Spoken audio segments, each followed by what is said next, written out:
ဒီကနေ့သာသနာတော်နှစ်2555ခုကောဇာတိ1383ခုတပေါင်းလာပြီကျော်73ရက်2012ခုလပိုင်း20ရက်အင်္ဂါနေ့ညချမ်းခါကလမှာရန်တိုင်းဒေသကြီးရန်ကုန်မြို့သာသနာရေးဝန်ကြီးဌာနနေဆက်နှစ်တောင်တန်းဒေသသာသနာပြုသင်တန်းကျောင်းဇဂုတိဗိမာန်တော်ကြီးရဲ့အတွင်းမှာဆင်ကျင်းပတဲ့ဓမ္မဒါနဓမ္မပူဇာတရားပွဲမှာဓမ္မဒါနလှူခြင်းများဖြစ်ကြတဲ့မိဘနှစ်ပါးဖြစ်ကြသောဥကျော်မြင့်ဒေါ်စောကျူအားအမှုထားပြီးတော့ကိုသိန်းမြင့်မတ်သွဲအောင်မင်္ဂလာစေစေစံဒီသားစုတို့ရဲ့ဓမ္မဒါနကောင်းမှုကိုအကြောင်းပြုပြီးတော့အလုံးတော်ဝေယဝိဇ္ဇဆောင်ရွက်ကြတဲ့ပုဂ္ဂိုလ်ပေါင်းတို့ရဲ့ကုသိုလ်ကောင်းမှုကိုအကြောင်းပြုပြီးတော့ဒီကနေ့ညပိဋကပေါင်းတော်ကောင်းတို့မြတ်စွာဘုရားဟောကြားတော်မူတဲ့တရားဒေသနာတော်များကိုနိုင်ကြည်ညိုခွင့်ရကြတဲ့ဘုရားတို့လည်းမြတ်စွာဘုရားဟောကြားတော်မူခဲ့တဲ့တရားဒေသနာတော်များကိုဟောကြားခွင့်ရပါတယ်ဒီတော့ဒီကနေ့ညဦးဇင်းတို့ပိဋကပေါင်းတော်ကောင်းတို့ကိုဗာတရားဟောမှလည်းဆိုလို့ရှိရင်ခုတ်တကနိကေဓမ္မရပါဠိတော်အပ္ပမဒဝေမာလာရှိတဲ့ကုံဘဂောတကဝိထုလို့သံဃာယနာတိမတိမြတ်ကြီးများကောင်းစီတက်ပြီးတော့မှတ်တမ်းတင်ထားတဲ့ဂါထာတစ်ပုဒ်မြတ်စွာဘုရားဟောထားတာရှိပါလေအဲ့ဒီဂါထာကိုအခြေခံပြီးတော့ဒီကနေ့ညလူငယ်တွေကိုအဓိကရည်ရွယ်ပြီးတော့မနေ့တုန်းကတော့လူကြီးတွေအတွက်အဓိကရည်ရွယ်တယ်လို့ဆိုရမှာပေါ့နော်ဒီကနေ့တော့လူငယ်တွေအတွက်အဓိကရည်ရွယ်ပြီးတော့ကြီးပွားကြောင်းတရား9ပါးလို့တရားကောင်းစဉ်ပေးပြီးပေတပေါင်းသူတော်ကောင်းတို့ကိုဦးဇင်းတို့ဟောပါမယ်ကြီးပွားကြောင်းတရား9ပါးဒီတရား9ပါးနဲ့ပြည့်စုံမယ်ဆိုရင်တော့ပြည့်စုံကြတဲ့ပုဂ္ဂိုလ်တိုင်းလောကီအစီပွားလောကုတ္တရာအစီပွားနဲ့ပြည့်စုံကြလိမ့်မယ်လို့မြတ်စွာဘုရားဟောကြားတော်မူခဲ့တဲ့တရားဒေသနာတော်ကိုဦးဇင်းတို့နာယူကြည်ညိုကြရအောင်ဒီတရားတော်ကိုမဟောကြားသေးခင်မနာကြသေးခင်မှာတရားတော်အလုံးကိုဟောကြားတော်မူခဲ့တဲ့ဘုရားရှင်ကိုရောမြတ်ရဲ့အင်မတန်အေးချမ်းကြည်လင်တော်မူတဲ့မဟာကရုဏာကိုသိစေရတရားလုံးစုံကိုသိတော်မူမြင်တော်မူတဲ့သဗ္ဗညုတဉာဏ်ဒီဟုသောပညာကိုဒုမဟာကရုဏာကိုပညာကိုနှစ်ပါးစုံတို့ဖြင့်ပြည့်စုံတော်မူတဲ့ဘုရားရှင်ကိုရောမြတ်ကိုယုတိမြတ်တို့ရှိခိုးပူဇော်ကြအောင်စို့အလုံးလက်ဥပ္ပလေးခြေနာကြကရုဏာတိတလဟရေယပညာပိဇောတဝိယတမောဟတမံသာနေရမရလောကကေရုံဝနေတုဝေတံဂတိဝိမုတ္တံကရုဏာတိတလဟရေယမဟာကရုဏာတော်ဖြင့်ဤမြသောစိတ်နှလုံးလည်းရှိတော်မူပါ၏ထသောပညာပိဇောတဝိယတမောဟတမံအရဟတမေတိဟုသောအယောင်အလင်းဖြင့်ဝိဇ္ဇာတိဟုသောမိုက်မောင်းကိုဖေခွာတော်မူပြီးထသောသာနေရမရလောကကေရုံလူနှင့်မြမတ္တဝါနန္ဒတို့ဤ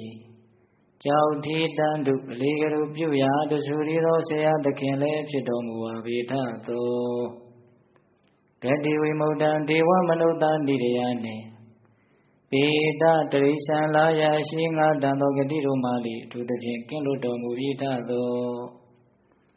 သူကတံတတ္တဝါတို့အားအကျိုးများကြောင့်ဟုတ်မှန်သောစကားကောင်းကိုသာမျက်ဆိုတော်မူပါ၏ထသောဗုဒ္ဓံသစ္စာလေးရတရားမြတ်ကိုလက်ပေါ်တင်တာပတ္တမြကဲ့သို့ပြတ်သားထင်ထင်သိမြင်ပေတတ်ဘုရားရှင်ကိုယ်တော်မြတ်ကြီးကိုမေယံတရားဟောပုဂ္ဂိုလ်တရားနာပုဂ္ဂိုလ်ခေါ်ဆိုပညာပရမတ်မှမူယုံနာနှဖျားဖြစ်ကြပါသောဘုရားတပည့်တော်တို့သည်ဝုန်နေဝနာမှာကာယဝစီမနောချီ၍သုံးနေတော်ရပနာမဖြင့်ဒုက္ခယုကျိုးလက်ဆုံမူကားရှိခိုးဥညွတ်ပါ၏မြတ်စွာဘုရား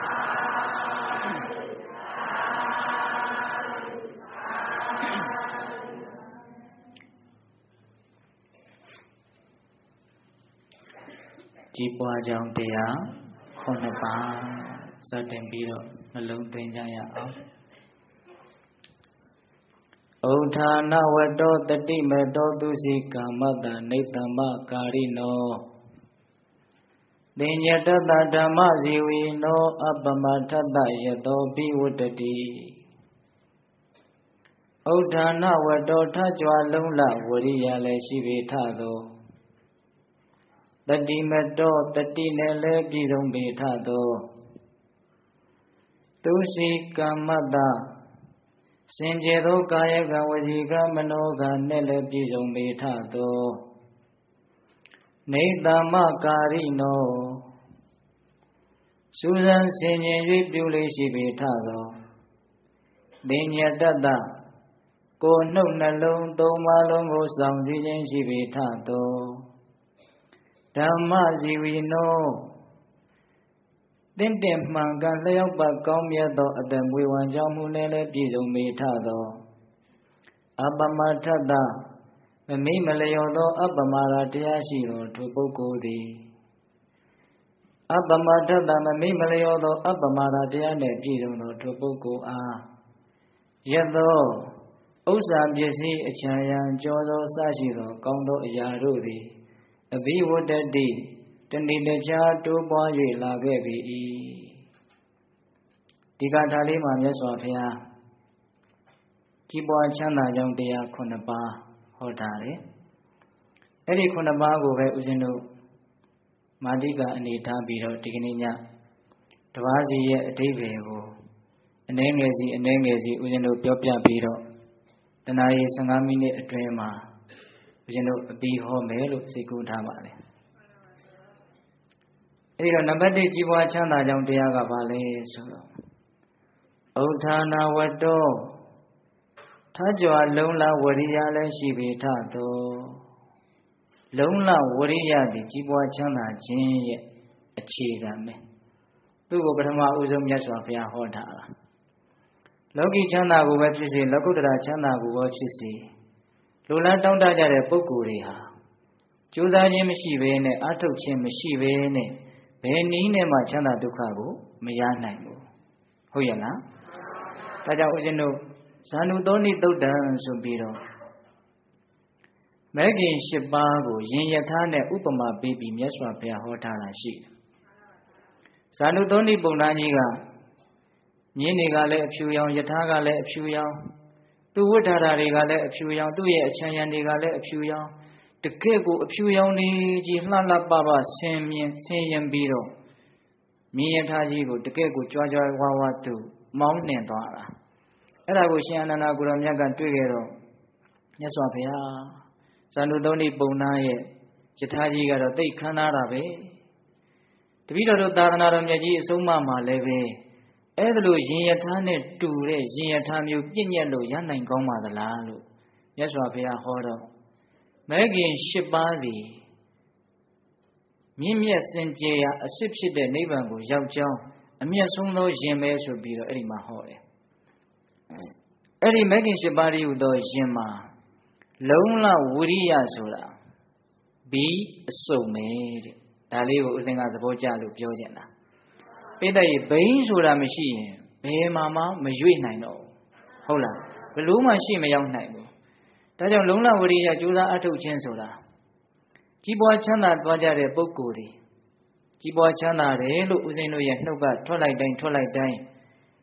လောကီဥစ္စာပစ္စည်းဂုဏ်ပကာသနာအချမ်းရံကြော်စောဒါတွေကိုလည်းရည်ရွယ်ပါတယ်လူငယ်တွေအတွက်နော်နောက်ပြီးတော့ချမ်းသာစေချမ်းသာမှန်ဖြစ်တဲ့လောကုတ္တရာကြီးပွားချမ်းသာခြင်းကိုလည်းရည်ရွယ်ပါတယ်ဒီလောကီချမ်းသာပဲဖြစ်ဖြစ်လောကုတ္တရာချမ်းသာပဲဖြစ်ဖြစ်ချမ်းသာဒုက္ခခြင်းချမ်းသာဒုက္ခတို့ဖြင့်ကြီးပွားခြင်းကြတဲ့ပုဂ္ဂိုလ်တွေအတွက်လုံးလဝရိယဒီဟုသောဘိန်းတစုံရှိဖို့လိုတယ်ကာယိကဝိရိယစေတသိကဝိရိယမကြိုးစားရင်ဘာမှမရနိုင်ဘူးဟုတ်ရဲ့လားအေးဒါကြောင့်ဝိရိယဆိုတဲ့စကားလေးကိုပဲနည်းနည်းလေးခွဲခြမ်းစိတ်ဖြာကြည့်ဖို့လိုမယ်ထင်တယ်ဝီရဆိုတဲ့စကားကဆင်းသက်လာတာတဲ့ဝိရိယဆိုတာဝီရဆိုတာရဲရင်ခြင်းလို့အဓိပ္ပာယ်ရတယ်အလုံးနဲ့ပတ်သက်လာလို့ရှိရင်လုံးဝကြောက်လန့်တဲ့သဘောမရှိဘူးလုံးမဲ့ကိုင်မဲ့ပြောမဲ့ဆိုမဲ့သူကအဲ့လိုမျိုးနော်ဒကာဓမ္မတို့ဦးဇင်းတို့ပြင်းတဲ့ပုံကိုယ်တွေဟာတနည်းအားဖြင့်အလုတ်ကိုကြောက်တာပါပဲဟုတ်ရဲ့လားအလုတ်ကိုကြောက်တာအဲ့ဒီတော့ရဲရင်ချင်းဆိုတာ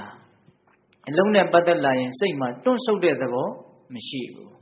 ဒါကြောင့်ဒီလုံလဝိရိယရဲကျင်ခြင်းဆိုတာလေးကိုပုံပေါ်အောင်မြတ်စွာဘုရားဟောထားတာရှိတယ်ဘုရားဘာသာဝင်သူတော်စင်တို့90%လောက်ကြားဖို့ထားတဲ့ဇတ်တော်လေးတစ်ပုဒ်ရှိတယ်ဗျမကြားဘူးသေးတဲ့လူငယ်တွေအတွက်ပဲရည်ရွယ်ပြီးတော့ပြောခြင်းတယ်မြတ်စွာဘုရားလက်ထက်ကလုံလဝိရိယလျှော့ပြီးတော့ကမ္မဋ္ဌာန်းတရားကိုပြစ်ပြီးတော့ကျောင်းတော်ကိုပြန်ရောက်လာတဲ့ယဟန်တော်တစ်ပါးကိုအကြောင်းပြုပြီးတော့ဒီဇတ်တော်လေးကိုဟောတာဇတ်တော်ရဲ့ခေါင်းစဉ်ကိုပြောလိုက်ရင်ပိဋကတို့ကတို့ကြားဖို့ပြီးသားလို့ဖြစ်သွားမှာဇတ်တော်ရဲ့ခေါင်းစဉ်ကပင်စာဝုဒ္ဒဇတ်ကြားဘူးတယ်မို့လားပင်စာဝုဒ္ဒမင်းသားလို့တခြင်းနေတဲ့တောင်ပါတယ်လေဟုတ်လားအေးပင်စာဝုဒ္ဒပင်စအာဝုဒ္ဒ၅ပါးသောလက်နဲ့ကျွမ်းကျင်တယ်ပေါ့သူအဲ့ဒီ၅ပါးသောလက်နဲ့ပြစ်ခတ်ထိုးပုတ်တဲ့နေရာမှာသူကျွမ်းကျင်တယ်ပေါ့ဒီနေ့တော့အဲ့ဒီဘုရားလောင်းမင်းသားကဒီတာဘာမောခဆရာကြီးတွေကနေပညာသင်လို့ပညာစုံလို့တိုင်းပြည်ကိုပြန်လာတော့တောအုပ်ကြီးထဲမှာအမွှေးကတ်တဲ့ဘီလူကြီးနဲ့တွေ့တာဟုတ်လားအဲ့ဒါကိုလည်းသူသိတယ်ဒါပေမဲ့သူဖြတ်လန်းကပဲရဲရဲဝံ့ဝံ့သူ့ရဲ့ရဲရင်ချင်းကိုပဲအားကိုးပြီးတော့သူဖြတ်တန်းတာအဲ့ဒါဘီလူတွေ့တဲ့အခါကျတော့သင်္ကားအစာဖြစ်ပြီးဆိုတော့အဲ့ဒါဘုရားလောင်းကလုံးဝမကြောက်ဘူးသူ့မှာပါလာတဲ့လက်နက်၅မျိုးကိုတစ်မျိုးပြီးတစ်မျိုးပြစ်ခတ်တယ်ပြစ်လိုက်တိုင်းတော့လက်နဲ့ဒီဘီလူရဲ့အမွှေးမှာသွားပြီးတော့ကတ်တယ်အဲ့ဒီမှာသူ့လက်မှာဘာမှမရှိတော့ဒါပေမဲ့သူလျှော့သလားမလျှော့ဘူးဘာလို့လဲဆိုတော့ညာဘက်လက်နဲ့သူထိုးတယ်အဲ့ဒီညာဘက်လက်ကတ်သွားတယ်အဲ့ဒီလို့ဆိုတော့သူလျှော့သလားမလျှော့ဘူးဘယ်ဘက်လက်နဲ့ထိုးတယ်အဲ့ဒီဘယ်ဘက်လက်ကတ်တယ်ဒါပေမဲ့သူမလျှော့ဘူးညာဘက်ခြေထောက်နဲ့ကန်တယ်ကတ်ပြန်တယ်မလျှော့ဘူးဘယ်ဘက်ခြေထောက်နဲ့ကန်တယ်ခြေနှစ်ဖက်လက်နှစ်ဖက်လုံးကတ်သွားပြီဒါပေမဲ့သူမလျှော့ဘူးဘာလို့လဲဆိုတော့ဥကောင်းနဲ့အတင်းခွေတယ်အဲ့ဒီကြတော့မှသူလှုပ်လို့မရတော့ဘူးခြေနှစ်ဖက်လက်နှစ်ဖက်ခေါင်းအကုန်ကတ်သွားပြီအဲ့ဒီတော့ဘီလူကအဲ့ဒါလိုပုတ်ခတ်လိုက်တိုင်းထိုးလိုက်တိုင်းလန့်လန့်သွားတယ်ဒီလူသိမှမကြောက်ဘူးဒီလောက်ရဲရင်တဲ့လူငါမတွေ့ဘူးဟုတ်လားအဲ့တော့ तू ကအားကောင်းနေတော့တကယ်ကတော့ तू နိုင်နေဒါပေမဲ့ဟိုလူကစိတ်ဓာတ်ကလုံးဝမလျှော့ဘူးဆိုတော့စိတ်ဓာတ်ချင်းရှင်ပြိုင်းနေတယ်မသိမသာ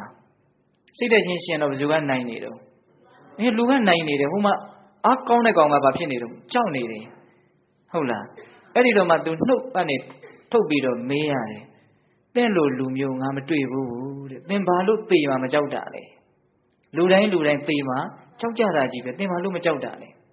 ဒီတော့ဘုရားလောင်းကငါတင့်ကိုမကြောက်လို့ဒီတော့ထဲမှာငါရဲ့အစွမ်းကိုယုံကြည်လို့ငါရဲရဲဝံ့ဝံ့လာခဲ့တာသင်တကယ်လို့ငါကိုစားမယ်ဆိုရင်လည်းပဲငါရဲ့အတွင်းတန်တာမှာဝရစိန်လက်နဲ့ရှိတယ်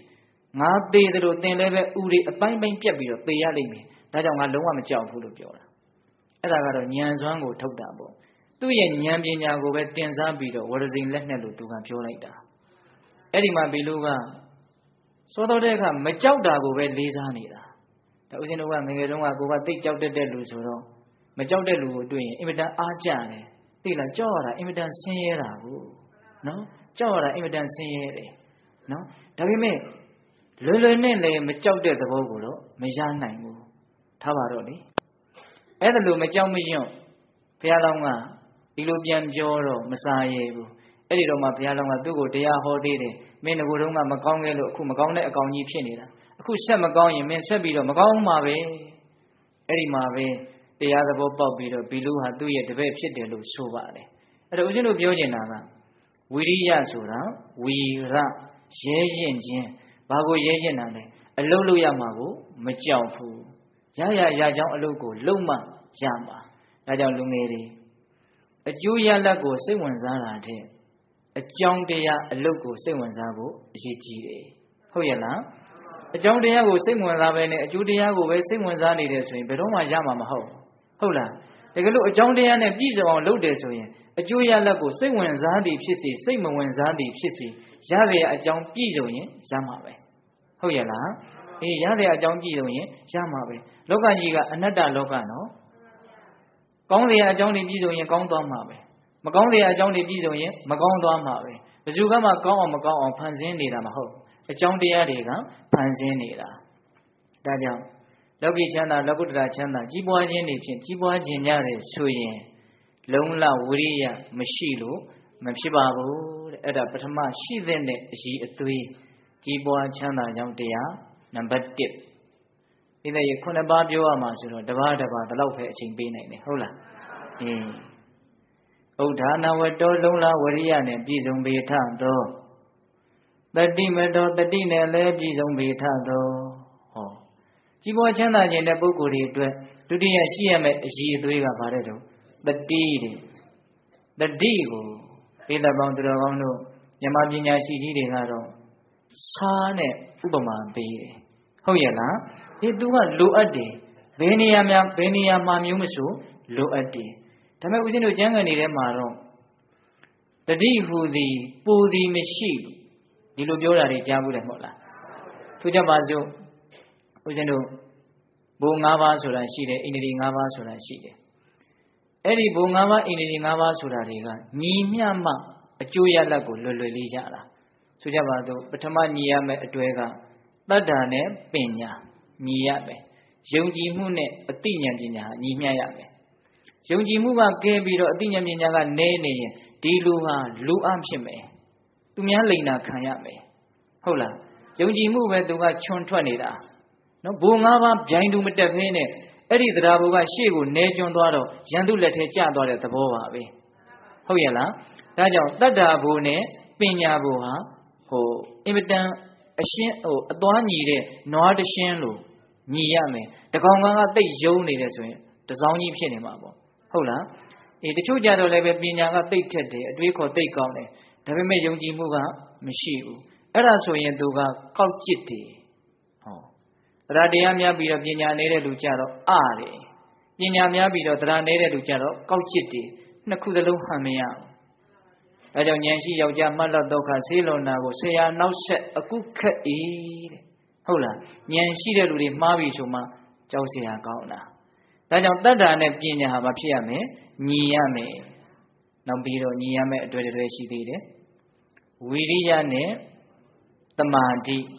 ခုနတုန်းကဝိရိယကောင်းတယ်နော်ဒါပေမဲ့တမာတိနဲ့ဝိရိယကိုညီအောင်မလုပ်နိုင်ဘူးဆိုလို့ရှိရင်ဝိရိယလွန်လို့ရှိရင်အဲ့ဒါပြန့်လွင့်တယ်နော်ဝိရိယလွန်ရင်ဘာဖြစ်တယ်ပြန့်လွင့်တယ်တမာတိလွန်ရင်တော့သူကပြင်းရည်တဲ့သဘောမျိုးထိုင်းမိုင်းတဲ့သဘောမျိုးကိုတက်ရောက်သွားတယ်ဒါကြောင့်သူတို့တတွေးကလည်းညီမသာလျင်ဟန်ရတာနောက်ထပ်တစ်ပါးပဲကြံတယ်အဲ့ဒီတစ်ပါးကတတိဖြစ်နေတယ်ဒါကြောင့်တတိကြတော့ဘယ်တော့မှပူတယ်လွန်တယ်ဆိုတာမရှိဘူးတဲ့ထားနိုင်ရင်ထားနိုင်တဲ့လောက်ကောင်းတယ်တတိဟုတ်ရဲ့လားဒါကြောင့်ကြီးပွားချမ်းသာခြင်းရတဲ့ပုဂ္ဂိုလ်တွေအတွက်ဒုတိယမဖြစ်မနေရှိရမယ့်အရေးအသွေးတွေတတိဖြစ်တယ်လို့မှတ်သားရမယ်ကြီးပွားချမ်းသာကြောင်းတရားနှစ်ပါးရှိပြီနော်ဥဒ္ဒါနဝတ္တောတတိမတောသူစီကမ္မတနိဗ္ဗမကာရိနောသူစီကမ္မတစင်ကြယ်သောကာယကံဝစီကံမနောကံနဲ့ပြည့်စုံပေထသောတတိယပြည့်စုံရမယ့်အရေးသေးကကာယကံဝစီကံမနောကံကံသုံးပါးစင်ကြယ်တန့်ရှင်းရမယ်တဲ့အပြစ်ကင်းရမယ်တဲ့ကိုလှုပ်လိုက်တဲ့အလုပ်ကကိုယ့်ကိုမထိခိုက်စေသောတပါးသောသူကိုမထိခိုက်စေသောဟုတ်ရဲ့လားကိုပြောလိုက်တဲ့အပြောကကိုယ့်ကိုမထိခိုက်စေသောတပါးသောသူကိုမထိခိုက်စေသောအပြောကိုတွေးတဲ့အတွေးတွေဟာမိမိသူတစ်ပါးနှစ်ဦးသားကိုမထိခိုက်စေသောအတွေးတွေဖြစ်ရမယ်တနည်းအားဖြင့်မိမိသူတစ်ပါးနှစ်ဦးသားအကျိုးရှိတဲ့အတွေးတွေအပြောတွေအလုပ်တွေဖြစ်ရမယ်အဲ့ဒါလိုကာယကံဝစီကံမနောကံကံသုံးပါးကိုစင်ကြယ်တန့်ရှင်းအောင်ကြိုးစားနိုင်လို့ရှိရင်အဲ့ဒါတတိယအရေးအသွေးနဲ့ပြည့်စုံတယ်ဒါလိုတယ်ဗျဒါလိုတယ်နော်ဒါကြောင့်အပြစ်ကင်းတဲ့အလုပ်တွေရှိဖို့လိုတယ်အပြစ်ကင်းတဲ့အလုပ်တွေရှိဖို့လိုတယ်ဦးဇင်းတို့ငယ်ငယ်တုန်းကဖတ်ဖူးတဲ့ပုံကလေးတစ်ခုပေါ့တိတာပမောက္ခဆရာကြီးတွေကိုတပည့်ပေါင်းများစွာပညာသင်တယ်အဲ့လိုပညာသင်နေတဲ့ဒီနေ့တော့လူလင်မျိုးတယောက်ရောက်လာတယ်သူအင်မတန်ပညာတတ်ချင်ပါတယ်သူ့ကိုသင်ပေးပါဆိုရောက်လာတော့တိတာပမောက္ခဆရာကြီးကဗေဒင်ပညာတွေလက္ခဏာပညာတွေကိုသိကျွမ်းကျင်တော့ဒီလူလင်ကိုကြည့်လိုက်တယ်တလအတွင်းမှာပေမယ်လို့သူသိတယ်သိတဲ့အခါကျတော့သူသင်လည်းပဲအလကားပဲဆိုတာတနာတဲ့အတွက်ကြောင့်မင်းတလနေမှပြန်လာပါဒီတလအတွင်းမင်းသိပြီးတော့ကံမကောင်းဘူးဒါကြောင့်မလို့တလနေမှပြန်လာခဲ့ဆိုပြန်လွှတ်လိုက်တယ်ပြန်သွားရောအဲ့ဒီလူလင်လည်းပြန်သွားပြီဆိုတော့ကျန်တဲ့တပည့်တွေကိုဟောဒီကောင်တလအတွင်းသေမှာကွာဒါကြောင့်ငါပြန်လွှတ်လိုက်တာ အဲ့ဒီတော့ကျောင်းသားတွေကဒီလိုတလအတွင်းသိမာတယ်တနာနေကြတာဒီလိုနဲ့တရပိတရက်ကုန်ပြီးတော့တလနေတော့အဲ့ဒီလူလင်ပြန်ရောက်လာတယ်အဲ့ဒီတော့ကျောင်းသားတွေကဆရာကြီးကိုအော်ဗနန်ဆရာကြီးပြင်တာလွဲပြီနဲ့တူတယ်ဒါမှမဟုတ်ဒီကောင်ကပဲတစီလားတရေလားပေါ့အဲ့ဒီတော့မှဆရာကြီးခေါ်သွားဆရာကြီးကမင်းဘာလုပ်လဲအဲ့တော့ကျွန်တော်ဘာမှမလုပ်ပါဘူးငါမင်းကိုပုံမဲ့လင်းလင်းပြောမယ်နော်မင်းတလအတွင်းသေမယ်ဆိုတာငါသိလို့မင်းကိုပြန်လွတ်လိုက်တာငါပညာကိုငါလုံးဝယုံစားတယ်အဲ့လိုပြောတဲ့အခါကျတော့တပည့်ကဘာပြန်ပြောလဲဆိုတော့အဲ့ဒီကလေးကအဲ့ဒီလူလင်ကစဉ်းစားလိုက်တယ်ကျွန်တော်ဘာလုပ်လဲဩကျွန်တော်တူတူချာချာကတော့ဒီကနေပြန်သွားတော့လမ်းမှာလေကြီးမိုးကြီးကြလို့တခါတည်းတစ်ပင်တွေဘာတွေကချောင်းတွေဘာတွေပေါ့အုပ်ပြီးတော့လဲနေတော့လူတွေတရားအဖြစ်လျှောက်ပါစေဆိုပြီးတော့အကုန်လုံးခုတ်ထွင်ရှင်းလင်းပြီးတော့လှုပ်သွားတယ်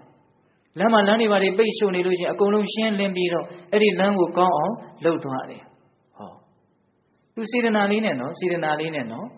အဲ့ဒါလိုလှုပ်သွားရင်တနေရာမှာဆိုလို့ရှိရင်အပင်ကြီးကလမ်းကိုဖိပြီးတော့တခါတည်းလဲနေတော့အဲ့ဒီညောင်ကိုင်းတွေကိုလည်း तू မဖြတ်ချင်ဘူး तू တစ်ပင်ကိုနှမျောတယ်အဲ့ဒါနဲ့ဘာလုပ်လဲဆိုတော့အဲ့ဒီကိုင်းကိုမအောက်ကဘဝတွေဘာတွေနဲ့ထောက်အဲ့ဒါလို तू လှုပ်တယ်လို့ပြောတော့အဲ့ဒါမင်းအတွက်အကောင်းဆုံးရရပဲတဲ့ဣတိဗေဒင်ပညာစိတ်ဝင်စားတဲ့ပုဂ္ဂိုလ်တွေဟုတ်လားရရဆိုတာကိုယ့်ကိုကောင်းစေခြင်းနဲ့စိတ်တွေနဲ့လှုပ်နေတာမျိုးမဟုတ်ဘူးနော်ဟုတ်ရလားသူတစ်ပါးကိုကောင်းစီလို့တဲ့စိတ်ကောင်းနေနဲ့စိတ်ကောင်းစေတနာကောင်းသည်ပင်လေအကောင်းဆုံးရရလို့ပြောလို့ရတယ်ဒါဗေဒင်ဝါဒနဲ့ပြောတာပါနော်ထားပါတော့အဲ့ဒီတော့ဆရာကြီးကဓမ္မင်းအတွက်အကောင်းဆုံးရရပဲအဲ့ဒါကြောင့်အခုခေတ်ကံစားတညက်နေဆိုရင်ညောင်ထောက်ရမယ်ဆိုတာတွေကြားဘူးတယ်မဟုတ်လားအဲ့ဒါကိုလူတွေကတော့ဦးဇင်းတို့တိုးစီတော့ရှိတာပေါ့ဗျာညောင်ပင်သွားပြီးတော့ဒုကလေးမှီထားတာဘာအိဗယ်မှမရှိပါဘူးဟုတ်လားအမှန်စင်စစ်ကတော့တပါးသောသူတွေချမ်းသာဖို့အတွက်တန်ရှင်းစင်ကြယ်ကောင်းမြတ်တဲ့အလုပ်ကိုလုပ်တာဟုတ်ရဲ့လားဒါကြောင့်အဲ့လိုတန်ရှင်းစင်ကြယ်ကောင်းမြတ်တဲ့ကာယကဝစီကံတွေရှိဖို့လိုအပ်တယ်ကြီးပွားချမ်းသာခြင်းတဲ့ပုဂ္ဂိုလ်တွေအတွက်စကားဆက်မိလို့မြတ်စွာဘုရားလက်ထက်ကအဖြစ်အပျက်လေးတစ်ခုပြောပြအောင်မယ်ဘုန်းကြီးတယောက်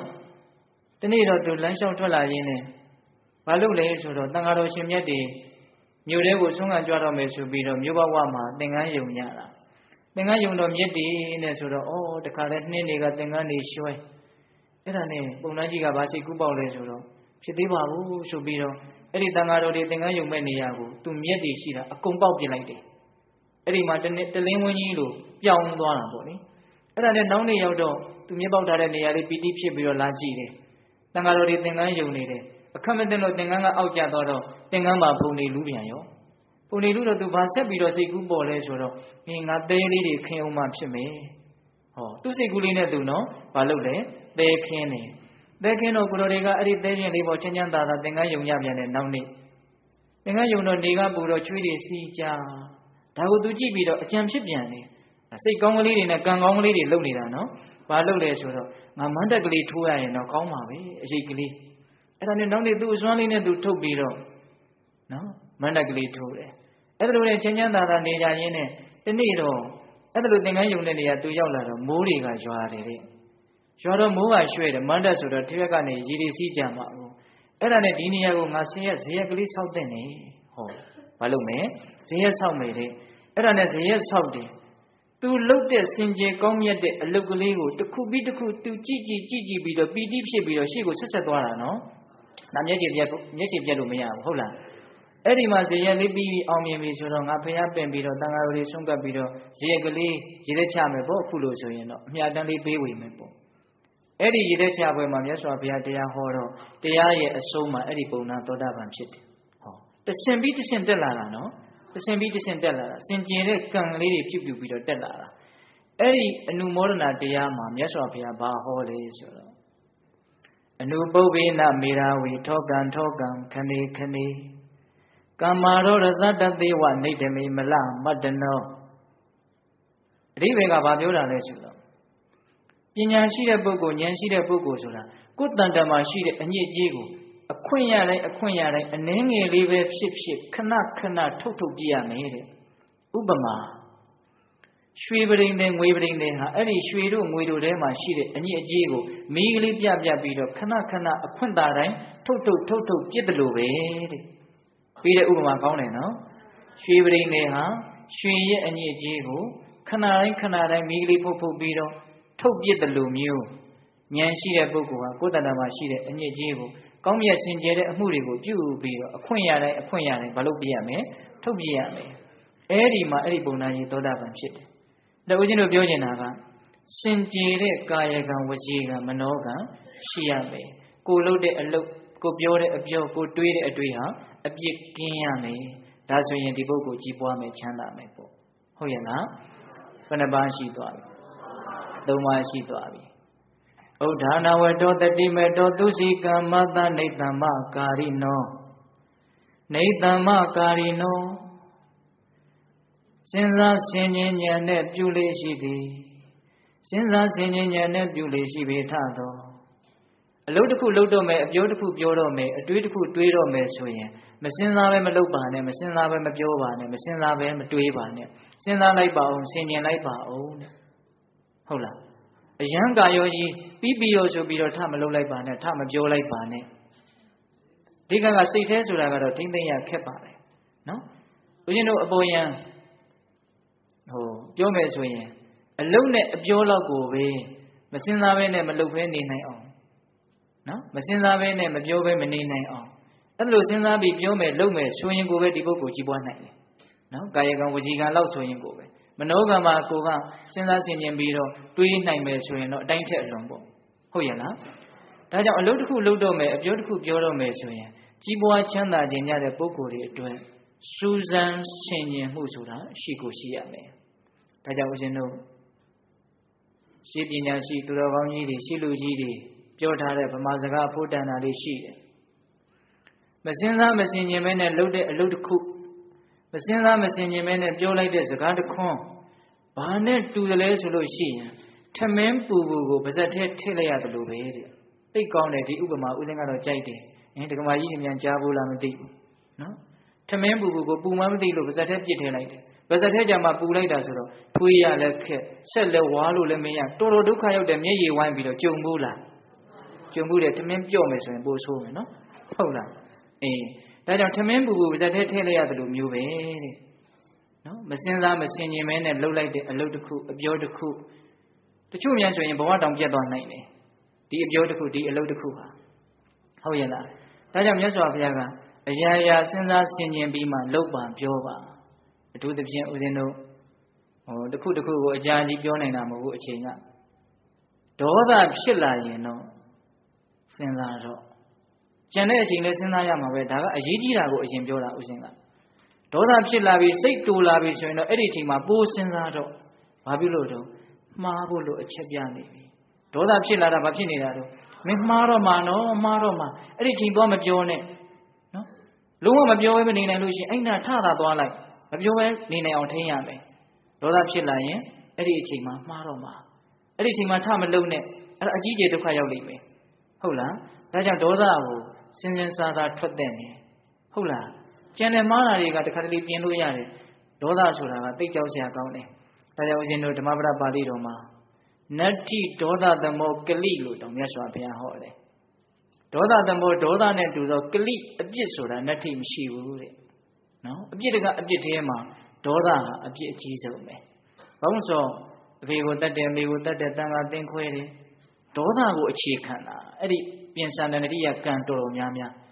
ဟုတ်ရဲ့လားဒေါသကိုအခြေခံတာနော်ဒါကြောင့်ဒေါသထွက်လာတဲ့အချိန်မှာပို့ပြီးတော့မလုပ်ရမယ်ပို့ပြီးတော့စဉ်းစားရမယ်ဒေါသထွက်လာရင်ပို့ပြီးတော့စဉ်းစားရမယ်ဒါကြောင့်ပိဿပေါင်းတော်ကောင်းတို့ဘာပဲလှုပ်ဘာပဲပြောဘာပဲတွေးမစဉ်းစားဘဲနဲ့မလုပ်မိဖို့မစဉ်းစားဘဲနဲ့မပြောမိဖို့ကြိုးစားရမယ်ဟုတ်လားဒီနေရာမှာဦးဇင်းတို့လူငယ်တွေအတွက်ပုံကလေးတွေလည်းဦးဇင်းကပါခြင်းတာပေါ့နော်တရားဟောတာနည်းနည်းလောဘကြီးတယ်ဦးဇင်းကဟုတ်လားပုံလေးတစ်ခုပြောအောင်မယ်ဦးဇင်းတို့ဘုရားတော်ကြီးကတခုသောဘဝကစီတီးပြီးတော့အသက်မွေးဝမ်းကြောင်းမှုပြုရတဲ့စီတီးသမားတစ်ယောက်ပေါ့ဒီနေ့တော့သူ့မှာသားတစ်ယောက်ရှိတယ်အဲ့ဒီသားကခတ်ထိုင်းတိုင်းအဲ့တော့သားပါနှစ်ယောက်စီတီးပြီးတော့ပြန်လာတော့ပစ္စံကလည်းတော်တော်ပါလာတယ်ပါလာတာဒေါ်လန်ကြီးကိုပြရမှာဆိုတော့ သားဖလေး2ယောက်တည်းဆိုတော့နည်းနည်းလေးကြောက်တာပေါ့စိုးရိမ်တာပေါ့အဲ့ဒါနဲ့ဘာလုပ်လဲဆိုတော့သားဖြစ်တဲ့လူကအဖေယာကျုပ်တို့လူတွေအများကြီးလာတဲ့ထင်အောင်တခိုးတွေဓမြတွေလာပြီးတော့မလူမရက်အောင်ဘယင်းစစ်တပ်ကြီးခြိတက်လာတယ်လို့ထင်အောင်ဟောဒီစီကြီးကိုတီးမိဗျာတော်ထဲမှာအဲ့ဒါနဲ့စီကြီးကိုတီးတယ်တီးတဲ့အခါကျတော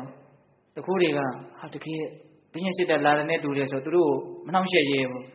အဲ့ဒါနဲ့တအားတီးတော့ဖေကငါသားတော်လောက်ပြီနဲ့တူတယ်ဟုတ်လားတအားတီးပါများရင်ရုပ်တိမရှိဘဲနဲ့တိသွားရင်မင်းနဲ့ငါနဲ့ဒုက္ခရောက်လိမ့်မယ်အဲ့ဒါနဲ့သားဖြစ်တဲ့လူကတီးကောင်းကောင်းနဲ့ဖေပြောတာကိုမစင်စားဘူးဟုတ်လားတီးကောင်းကောင်းနဲ့အတင်းပဲဆက်ဆက်တီးတော့တခိုးတွေဓမြတွေကဘယင်းစစ်တပ်ဆိုတာဒီလောက်ကြီးမတီးလိုက်ဘူးဒါကအပျော်တီးတယ်လို့ကြီးဖြစ်နေတယ်အဲ့ဒါနဲ့တစ်ပင်မော်ကနေ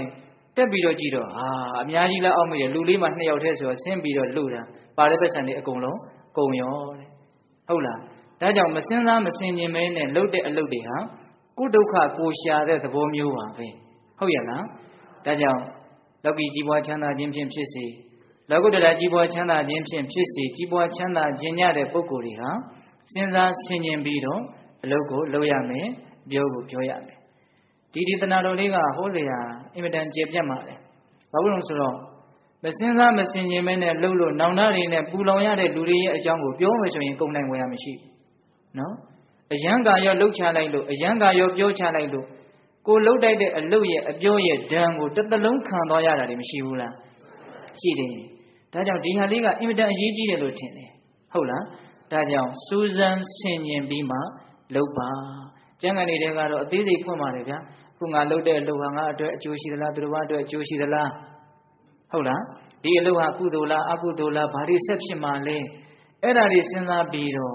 စဉ်းစားဆင်ခြင်ပြီးတော့လုပ်ရမယ်ပြောရမယ်အဲ့ဒါ၄ခုမြောက်ကြီးပွားချမ်းသာခြင်းတရားဟုတ်ရဲ့လားဥဒ္ဌာနဝတ္တောတတိမတောသူစီကမ္မတနေတ္တမကာရိနောသင်္ညတတဓမ္မဇီဝီနောအပမထတယတောပိဝတ္တတိသင်္ညတတကိုနှုတ်နှလုံးသုံးပါးလုံးကိုစောင့်စည်းခြင်းရှိပေထသောဟော၅ခုမြောက်ကြီးပွားချမ်းသာခြင်းတရားအဲ့ဒါကဘာလဲဆိုတော့ကိုယ့်ရဲ့ကာယကံလို့ခေါ်ရတဲ့ကိုယ်ဝစီကံလို့ခေါ်ရတဲ့နှုတ်မနောကံလို့ခေါ်ရတဲ့နှလုံးပေါ့နော်ကိုယ်နှုတ်နှလုံးသုံးပါးလုံးကိုဘာလို့ရမလဲစောင့်စည်းရမယ်တဲ့ခုနတုန်းကစဉ်းစားဆင်ခြင်တာနော်အလုပ်တစ်ခုလုပ်တော့မယ်ဆိုရင်စဉ်းစားဆင်ခြင်တာဒါကအပိုင်းတစ်ပိုင်းအခုကဘာလို့မှတော့စောင့်စည်းမှာစောင့်စည်းတယ်ဆိုတာကလှုပ်ချင်စိတ်ပေါက်တာကိုမလှုပ်ဖဲနဲ့အောင့်နေတာကိုခေါ်တယ်လို့အကြံဉာဏ်ပြောခြင်းတယ်ဟုတ်လားဥဒုတင်တဘာဝမကောင်းတာကိုလှုပ်ချင်တယ်မကောင်းတာကိုပြောချင်တယ်မကောင်းတာကိုတွေးချင်တယ်အဲ့ဒီအချိန်မှာကိုဘလောက်စောင့်စည်းနိုင်မလဲဆိုတာဆိုလိုတာကလွန်ကျူးခွင့်ကျုံနေတဲ့အချိန်မှာမလွန်ကျူးဘဲနဲ့ဘလောက်ထိမ့်သိမ်းနိုင်မလဲဆိုတာဒါအရေးကြီးတယ်နော်အခုကြီးပွားချမ်းသာတဲ့ပုဂ္ဂိုလ်တွေတာမန်လူတွေတဲ့သူတို့ပို့ပြီးတော့အောင့်နိုင်နေသူတို့ဘဝတွေကိုသေချာစဉ်းစားကြည့်ဟုတ်လားနော်ဆိုကြပါစို့စာမွေးမှာထက်တန်းကြကြအောင်တဲ့ကလေးဟာကဘောကကြီးနေတဲ့ကလေးတဲ့တော့သူအများကြီးအောင့်အေးရတယ်စောင့်စည်းရတယ်သူလည်းပဲပုထုဇဉ်ပဲအပျော်ပါပွဲလန်းတယ်ပဲမမက်ဖဲနေပါမလားဟုတ်လားဒါပေမဲ့ဟာဒါတွေမကောင်းဘူးဟိုဟာတွေကောင်းတယ်ဆိုပြီးတော့သူ့ကိုယ်သူစောင့်စည်းနိုင်တယ်ထိမ့်သိမ်းနိုင်တယ်ဆိုတော့မစောင့်စည်းနိုင်တော့မထိမ့်သိမ်းနိုင်တော့ပုဂ္ဂိုလ်ထက်တော့သူဘာဖြစ်သွားတော့တန်သွားတယ်ဒါလူငယ်တွေအတွက်ပြောတာလောကီလူပေါ့နော်အဲ့လိုပဲနိဗ္ဗာန်ရှာကြတဲ့သူတော်ကောင်းတွေအတွက်လည်းပဲဒီကိုယ်နှုတ်နှလုံးသုံးပါးကိုစောင့်စည်းနိုင်ခြင်းသည်အင်မတန်အရေးကြီးတယ်မစောင့်စည်းနိုင်ရင်သူကနောက်ဆက်တွဲတွေကအင်မတန်ရှုပ်ထွေးတာကိုဟုတ်ရဲ့လားတပိသတ်တို့သဘောပေါက်တယ်နော်မဆောင်စည်းနိုင်မှုဆိုရင်သူကမှားမှာလေမှားပြီဆိုလို့ရှိရင်မှားခြင်းရဲ့ရလကတော့ဆင်းရဲပဲဒါဘယ်လို့မှပြေးလို့မလွတ်ဘူးဟုတ်လားဆင်းရဲပြီဆိုတော့မှလူတွေကတစုံတယောက်ကပဲကံဆိုတဲ့အနေကြီးနဲ့ဖန်ဆင်းလိုက်လို့ဆင်းရဲသွားသလားပေါ့လေဟုတ်လားတကယ်ကတော့ကိုယ့်ရဲ့မဆောင်စည်းနိုင်ခြင်းမအောင်ဤနိုင်ခြင်းကြောင့်မှားယွင်းခြင်းတွေဖြစ်တယ်မှားယွင်းခြင်းတွေကြောင့်ဆင်းရဲခြင်းတွေဖြစ်ရတာဒါကြောင့်ကြီးပွားချမ်းသာခြင်းရတဲ့ပုဂ္ဂိုလ်တွေအတွင်းကိုယ်နှုတ်နှလုံးသုံးပါးလုံးကိုမလုပ်ရမယ်စောင့်စည်းရမယ်စောင့်စည်းရမယ်နော်အယံကရောလှုပ်ချင်တိုင်းမလှုပ်လိုက်နဲ့ပြောချင်တိုင်းမပြောလိုက်နဲ့တွေးချင်တိုင်းမတွေးလိုက်နဲ့လွယ်လွယ်ကလေးလှုပ်လိုက်တဲ့အလုပ်လွယ်လွယ်ကလေးပြောလိုက်တဲ့အပြောတွေခက်ခက်ခဲခဲဖြေရှင်းရတတ်တယ်ဟုတ်ရဲ့လားဒါကြောင့်ကိုယ့်ကိုယ်ဘာလုပ်ရမှာလဲစောင့်စည်းရမယ်စောင့်စည်းရမယ်ဒါလည်းပဲအင်မတန်ကျေဝန်းတဲ့တရားပါနော် အင်မတန်ကျေဝန်းတာတွေကြီးဥစဉ်ကကန်ရက်နေတယ်ဟုတ်လားဟင်တခါကြီးဒီမှာကြီးများဒါကြောင့်ဦးဇင်းတို့ဟောထားတယ်ဟုတ်လေသက္ခုနာတံဝရောသာဓုသောတေနတံဝရောကြားဘူးတယ်နော်စောင့်စည်းခြင်းသည်ကောင်း၏ဆိုပြီးတော့လေသက္ခုနာတံဝရောသာဓုသောတေနတံဝရောဂာနေနတံဝရောသာဓုဇိဝါယတံဝရောကာယေနတံဝရောသာဓုဝါစာယတံဝရောမနတတံဝရောသာဓုသဗ္ဗထတံဝရောသဗ္ဗထတံဝရောဘိက္ခုသဗ္ဗဒုက္ခပမုစ္ဆတိမျက်စိကိုစောင့်စည်းနိုင်ရင်ကောင်းတယ်ကြည့်နေရမကြည့်ဘဲနဲ့အလိုမလိုက်ဖဲနဲ့အကျိုးမရှိတာတွေကိုရှောင်ပြီးတော့ဟုတ်လားအဲ့ဒါလို့နားကိုနှာကိုလျှာကိုကိုယ်ကိုစိတ်ကိုကာယကံကိုဝစီကံကိုဒါတွေပါသေးတယ်နော်အဲ့ဒီအလုံးစုံကိုမြန်စောင့်စည်းနိုင်မယ်ဆိုရင်တော့အလုံးစုံသောဆင်းရဲကတော့လွတ်မယ်လို့မြတ်စွာဘုရားဟောတာလားဒါပေမဲ့ဒီနေရာမှာတော့သူကအတူတူကလေး၃လုံးနဲ့ပြောတာကိုယ်နှုတ်နှလုံး၃ပါးလုံးကိုစောင့်စည်းရမယ်ဒါလေးပြောတာဟုတ်လားအေးစောင့်စည်းနိုင်ရင်စောင့်စည်းနိုင်တယ်လို့ချမ်းသာကြမယ်ပေါ့အဲ့ဒါ၅ခုမြောက်ကြီးပွားချမ်းသာခြင်းအကြောင်းတရားနော်ဥဒ္ဒါနာဝတ္တောတတိမတောသူစီကမတ္တနေတ္တမကာရိနောတေညတတ္တဓမ္မဇီဝိနောဓမ္မဇီဝိနောမှန်ကန်သောအသက်မွေးခြင်းရှိပေထသောအသက်မွေးဝမ်းကြောင်းမှုမှန်ရမယ်တဲ့ဒါလေးပဲအရေးကြီးတာပဲဘာလို့လဲဆိုတော့တတ္တဝါတိုင်းကိုကိုမွေးကြရတာဘဝဘေးတာပေါ့မယ်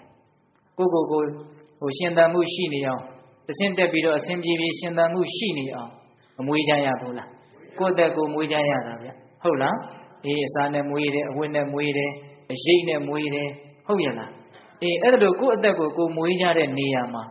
မှန်ကန်တဲ့အလုပ်နဲ့မှန်ကန်တဲ့ရှာဖွေမှုနဲ့အသက်မွေးဝမ်းကြောင်းမှုပြုဖို့လိုတယ်တကယ်တမ်းကတော့ဘဝဆိုတာပြဿနာတစ်ခုကိုဖြေရှင်းနေတာပါပဲဟုတ်ရဲ့လားအဲ့ဒါလိုပြဿနာကိုဖြေရှင်းတဲ့နေရာမှာပြေလည်အောင်ဖြေရှင်းရင်းနဲ့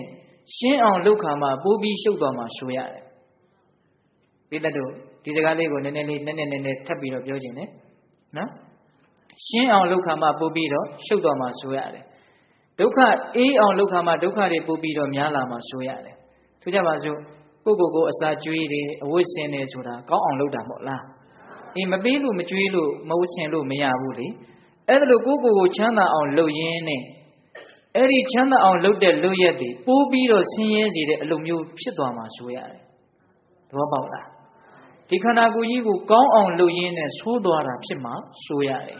အဲ့ဒါအသက်မွေးဝမ်းကြောင်းမှုမစင်ကြယ်ရင်အဲ့လိုဖြစ်တတ်တယ်လုပ်တာတော့ချစ်လွန်းလို့ဒါကြီးကိုပြုစုပြောထောင်တာပါပဲဟုတ်လားသူ့ကိုအမျိုးမျိုးမွမ်းမံတာပါပဲ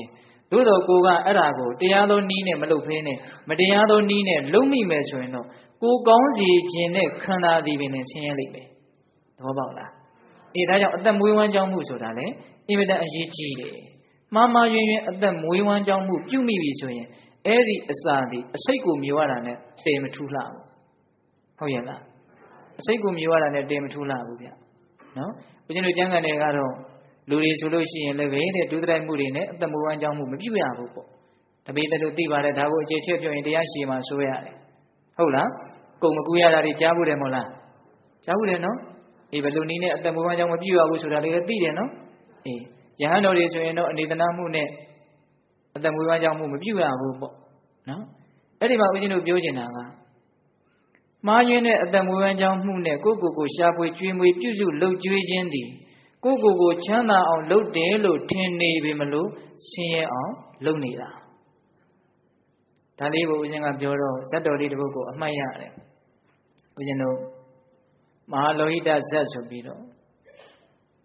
မုဏိကဇတ်နော်တာလုကဇတ်တွေမှာဇတ်တွေအတူလေးတွေရှိတယ်ဗျအဲ့ဒီဇတ်တော်မှာဦးဇင်းတို့ဘုရားလောင်းကနွားဖြစ်တယ်အယောင်သွေးကနေပုံရတယ်လောဟိတဆိုတော့အနေပေါ့နွားနေကြီးပေါ့နော်အဲ့တော့သူ့မှာလည်းညီတစ်ယောက်ညီတစ်ကောင်ရှိတယ်ဒီနေ့တော့ညီကိုနှစ်ယောက်ညီကိုနှစ်ကောင်အမြဲတမ်းယုံရကန်ရပင်ပန်းတာပေါ့အဲ့ဒါနဲ့ညီဖြစ်တဲ့လူကအကိုကြီးကိုဘာပြောလဲဆိုတော့ကိုကြီးဟာကျွတ်တို့မပင်ပန်းပန်းယုံရတယ်စားရတော့ကောက်ရိုးမြက်ဟိုမှကြည်စမ်းအိမ်အောက်ကကရင်အောက်မှာဇင်ကြကြအိတ်နေတဲ့အကောင်တာလုကဆိုတဲ့အကောင်ဝက်ကြီးရှိတယ်ဟုတ်လားကရင်အောက်မှာဘာလို့ဇင်ကြကြအိတ်နေတာဘာမှလည်းမလုပ်ရဘူးအဲ့ဒါဇင်ကြကြသူ့မဲ့သူ့ကြည့်လိုက်အမြဲတမ်းအိတ်နေတယ် ဒါပေမဲ့သူ့ကိုကြွေးတာကြတော့တကယ့်ကိုအကောင်းစားထမင်းနေဟင်းနေအဲ့ဒါတွေကြွေးတာအကိုကြီးအိမ်ရှင်ကတော်တော်မတရားတာပဲကျုပ်တို့မဲ့အလုပ်တွေအများကြီးလုပ်ရပြီးတော့ကောင်းကောင်းမစားရကိုကောင်ကြီးမှဘာမှမလုပ်ရဘဲနဲ့စားလိုက်ရတာကြည်စမ်းအဲ့လိုပြောတော့ဘုရားလောင်းကငါညီတဲ့တာလုကစားတဲ့အစာကိုမင်းမနှစ်သက်နေတဲ့အဲ့ဒီကောင်မှ तू သေဖို့အတွက်စာစားနေတာกว่าတဲ့ငါတို့အစာကိုငါတို့မျက်နှိုးတဲ့တယ်ငါတို့အစာကငါတို့အတွက်အန္တရာယ်မရှိဘူးတဲ့နော်မင်းမယုံရင်ကြည့်နေအဲ့ဒီတာလုကဟာသူ့အတွက်သေစာကိုစားတယ်ဆိုတာမင်းမယုံရင်ကြည့်နေငါအကဲခတ်လို့ရတယ်မကြခင်မှာဟောဒီအိမ်ရှင်ရဲ့သမီးမင်္ဂလာဆောင်လိုက်မယ်အဲ့ဒီကြရင်တာလုကကြီးဘာဖြစ်မလဲမင်းကြည့်နေဟုတ်လားအဲ့ဒါတကယ်ပဲနောက်3-4ရက်လောက်နေတော့မင်္ဂလာပွဲအတွက်တာလုကကြီးထုတ်ပြီးတော့တခါတည်းတတ်ပြီးတော့စားကြတာအဲ့ဒီထဲမှာပြောထားတဲ့စကားလေးတွေအသေးစိတ်လေးတွေရှိတယ်ဟုတ်လားတာလုကဟာသေစာကိုစားနေတာဟုတ်လားအစာတော့စားကြရတာပဲမစားလို့မရဘူးဒါပေမဲ့ကိုစားလိုက်တဲ့ထမင်းလုတ်ဟာဘယ်လိုထမင်းလုတ်လဲဆိုတာအရေးမကြီးဘူးလားအရေးကြီးတယ်ဒါကိုသိဆုံးပဲနော်တခါကြီးဒီမကြီးများဒါကြောင့်အသက်မွေးဝမ်းကြောင်းမှုစင်ကြယ်ဖို့လိုတယ်ဆိုတာအဲ့ဒါကိုပြောတာဟုတ်လားကိုစားလိုက်တဲ့ထမင်းဟာသူတစ်ပါးမျက်ရည်ကြီးငယ်ကြတဲ့ထမင်းလုတ်လားဒါမှမဟုတ်သူများဒုက္ခရောက်ပြီးမှငါအစဉ်ပြေရတဲ့အစဉ်ပြေခြင်းလားလူဆိုတာဉာဏ်ရှိတယ်ဗျာစဉ်းစားမိတာပဲဒါကြောင့်ကောင်းမှသာလျှင်နောက်ကြောင်းအေးမှာမကောင်းရင်တော့ဟန်လုပ်ပြီးတော့သာနေရမှာသူနောက်ကြောင်းမအေးဘူးဟုတ်ရဲ့လားအေးဒါကြောင့်လူဘဝကြီးမှာကောင်းအောင်လုပ်ခါမှဆိုးသွားတာတွေရှိတယ်ရှင်းအောင်လုပ်ခါမှရှုပ်သွားတာတွေရှိတယ်ဒါကိုသတိထားသင့်တယ်ဟုတ်လားအဲ့တော့ဒါလေးနဲ့ပတ်သက်ပြီးတော့နောက်ထပ်ပြောချင်တာလေးဥစဉ်ကောင်းထဲမှာမှတ်ထားတာလေးရှိသေးတယ်အဲ့ဒါကဘာလဲဆိုတော့မြတ်စွာဘုရားလက်ထက်ကပညာယာမဣတရေရတော်မူတဲ့အက္ခတဝကကြီးရှင်သာရိပုတ္တရာသိပါတယ်ဟုတ်လားဒီနေ့တော့သူ့ရဲ့တပည့်တစ်ပါးကအရှင်မြတ်ကြီးကိုဘာလာမေးလဲဆိုတော့အရှင်ဘုရားတဲ့လက်လာပတွေများအောင်တပည့်တော်ဘယ်လိုလုပ်ရမလဲတဲ့လက်လာပတွေများအောင်ဘယ်လိုလုပ်ရမလဲတဲ့အဲ့တော့ရှင်သာရိပုတ္တရာကငါရှင်တဲ့လက်လာပများခြင်းလို့ရှင်ငါနီလန်း၄ခုပေးမယ်တဲ့ပေးတယ်စိတ်ဝင်စားလား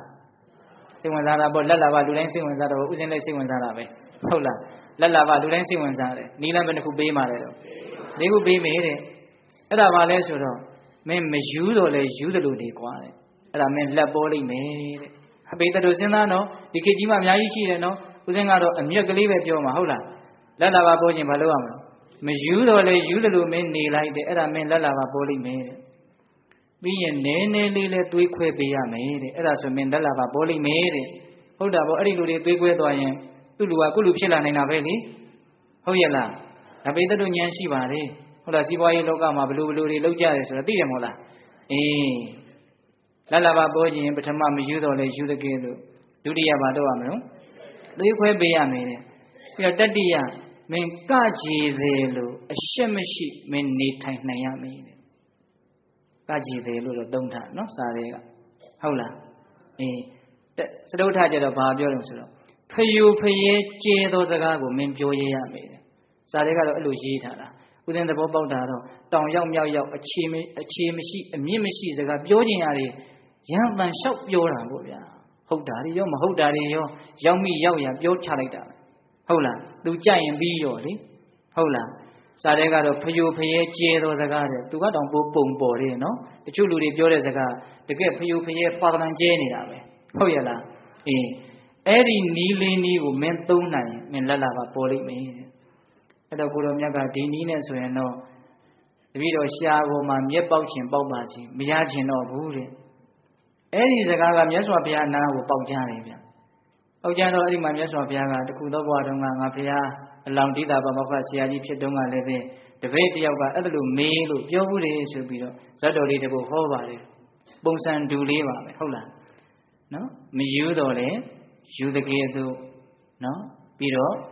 နည်းနည်းလေးတွေးခွဲပေးရမယ်ဂုံတကံပြောရမယ်ပေါ့နော်ပြီးတော့ကကြည်တယ်လို့အရှက်မဲ့ရမယ်ပြီးတော့ဗါတဲ့တော့အေးဖယူဖျဲကျေသောစကားကိုပြောရရမယ်အဲ့ဒီတော့တချို့သောပေါ်များခြင်းတွေဆိုတာအဲ့ဒီအခြေခံအကြောင်းတရားတွေနဲ့တိဆောက်ထားတာဘာမှမမောစရာမရှိဘူးအဲ့ဒီတော့အခြေခံကြတာလေဥစဉ်စဉ်းစားမိတာလေးတွေကိုဥစဉ်ကပြောခြင်းတာဩကိုယ့်ဘဝဒီလိုလဲဖြစ်နေတာပါပဲလို့ရောင်ရဲတဲ့စိတ်သက်ကလေးဟာအသက်မွေးဝမ်းကြောင်းမှုရှင်ကျေဖို့အတွက်အများကြီးအထောက်အကူပြုမယ်လို့ထင်တယ်ဟုတ်လား ဒီလိုလည်းပဲနေရနေတာပဲဘာဖြစ်နေလို့လဲတခါတလေဘာမှမဖြစ်ဘဲနဲ့စိတ်ကဖြစ်နေတာဟုတ်လားတကယ်ကဘာမှမဖြစ်ဘူးသူဖြစ်နေတာအဲ့ဒါကိုဦးဇင်းတို့ကျမ်းဂန်နေတဲ့ကတော့လျှက်ပေါ်လော်လီတော့ဘူးအားမရနိုင်ဘူးမတင်းတိမ်နိုင်ဘူးကိုယ်ကလည်းရခြင်းဒီကလည်းရခြင်းသူ့မဖြစ်နေတာအဲ့ဒီမှာရခြင်းလုံးအားကြီးတော့အသက်မွေးဝမ်းကြောင်းမှုတွေကမှားယွင်းကုန်ရောဟုတ်ရဲ့လားဒါကြောင့်ကြီးပွားချမ်းသာခြင်းအစစ်ဖြင့်ကြီးပွားချမ်းသာခြင်းကြတဲ့ပုဂ္ဂိုလ်တွေအတွက်ဘယ်ရောက်သွားပြီလဲဘယ်နှခုရှိသွားပြီ6ခုရှိသွားပြီနော်6ခုရှိသွားပြီဘာရှိရမှာလဲအသက်မွေးဝမ်းကြောင်းမှုစင်ကြယ်ရမယ်အသက်မွေးဝမ်းကြောင်းမှုစင်ကြယ်ရမယ်ဆိုတာက